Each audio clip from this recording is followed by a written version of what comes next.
Hey, this is Davin with the Catch Today, and today we're going to be going over Lake Mead and Nevada, right? And what's the fishing report like? Where did I go? And how many fish did we catch?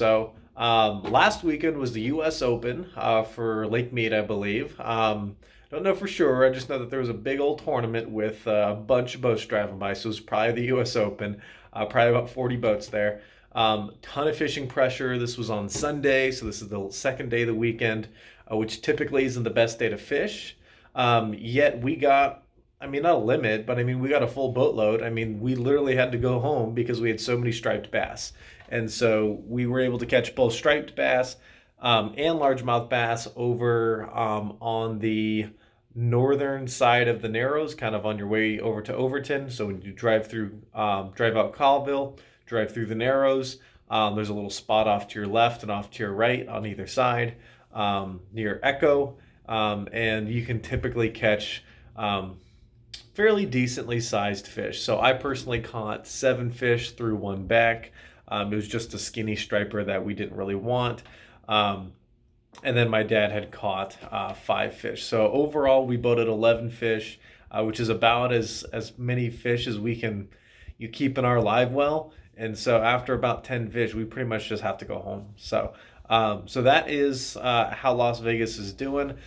We were catching them on top water mostly, and then some subsurface baits. So a little bit of sassy shads and crankbaits. But the largemouth bass were caught. One was caught on a worm, which there were multiple strike ups on the worm, and then I caught a largemouth bass on a topwater. So the Sarah Spook, which is white in color. The Spook Junior is the best one, but you can get a full size spook. Either like a black and white is good, just a bone white, or you can even do a clear color. Or sometimes they even come in like a little bit of a green or a trout looking color, and those work just fine too.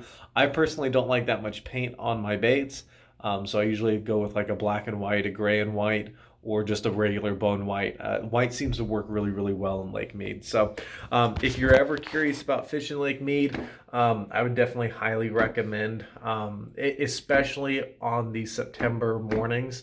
Definitely think about topwater. Even though it might be windy, usually a lot of the wake out there is boat wake. So if the wind isn't that bad, especially this time of year, the wind's not as bad as the springtime.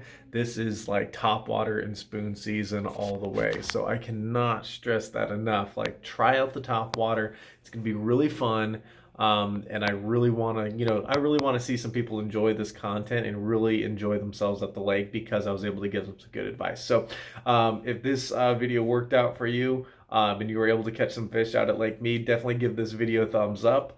And I even kind of told you, it's kind of like, it's not a secret spot, but it's a spot that people don't fish very often. People kind of fish in the Narrows, or they'll fish some of the islands out, like way outside of the Narrows. But the edge of the Narrows, either, when you exiting the Narrows, go to the left, go to the right, there are fish that sit at the edges of the Narrows. And so you can catch, I mean, we were catching anywhere between 1 and 2 pound fish. So just regular sized fish, but perfect fish taco eating fish. So nothing wrong with, taking some new people out, especially new fishermen who don't know how to catch fish there.